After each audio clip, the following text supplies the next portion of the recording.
ଅତୀତରେ ସେ ଚାକିରି ଦେବା ନାଁରେ ଲୋକଙ୍କଠୁ କୋଟି କୋଟି ଟଙ୍କା ଆଦାୟ କରିଛନ୍ତି।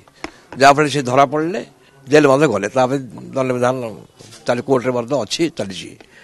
ବର୍ତ୍ତମାନ ସେ ଯେଉଁ ଆଜି ଗୋଟେ ପ୍ରେସ୍ ମିଟ୍ କଲେ, ତାର କାରଣ ହେଲା ଯେ ସେ ଯେଉଁ ତାଙ୍କ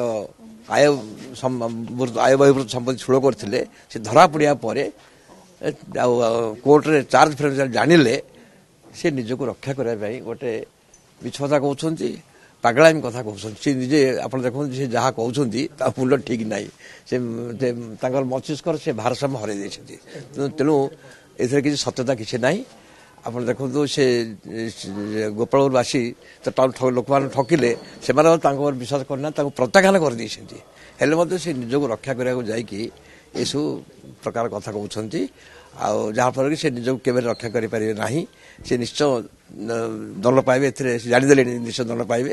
ତେଣୁ ସେ ଭୟଭୀତ ହେଇକି ଏସବୁ କଥା କହୁଛନ୍ତି। ତା ସହିତ ମଧ୍ୟ ସେ କହୁଛନ୍ତି, ବିଭିନ୍ନ ଆପଣ ଦେଖିଥିବେ ବିଭିନ୍ନ କଥା ସମୟରେ ସେ କହୁଛନ୍ତି ଯେ ଅମକ ଦଳକୁ ମୁଁ ଯିବି, ମୋତେ ଗ୍ରହଣ କରିବେ।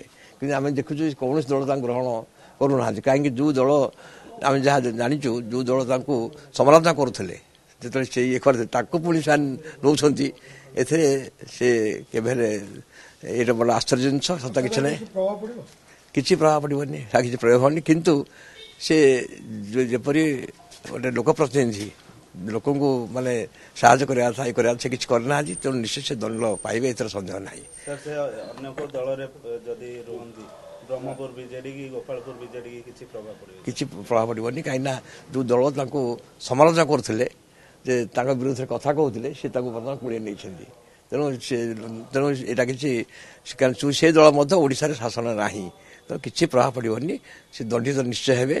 ଏ ଯେଉଁ ସେ ଯାହା କହୁଛନ୍ତି, ଗୋପାଳପୁରବାସୀ ତାଙ୍କୁ ସମ୍ପୂର୍ଣ୍ଣ ରୂପେ ପ୍ରତ୍ୟାଖ୍ୟାନ କରିଦେଇଛନ୍ତି। ଚର୍ଚ୍ଚା ହେବେ, ସେ ଗୋଟେ ପାଗଳର ପ୍ରଳାପ କରୁଛନ୍ତି, ମିଥ୍ୟାବାଦୀ, ସେ ଗୋଟେ ଲମ୍ପଟ ଠକ ଗୋଟେ ମଧ୍ୟ। ଏଇଭଳିଆ ଗୋଟେ ବ୍ୟକ୍ତି ଆପଣ ଓଡ଼ିଶାର ଇତିହାସ ଦେଖିବେ, କିଏ ହେଲେ ଏମିତି ବ୍ୟକ୍ତି ନାହାନ୍ତି। ଆଉ ତାଙ୍କର ନିଜର ପଦମର୍ଯ୍ୟାଦା ହରାଇଛନ୍ତି, ଲୋକମାନେ ତାକୁ ପ୍ରତ୍ୟାଖ୍ୟାନ କରିଦେଇଛନ୍ତି।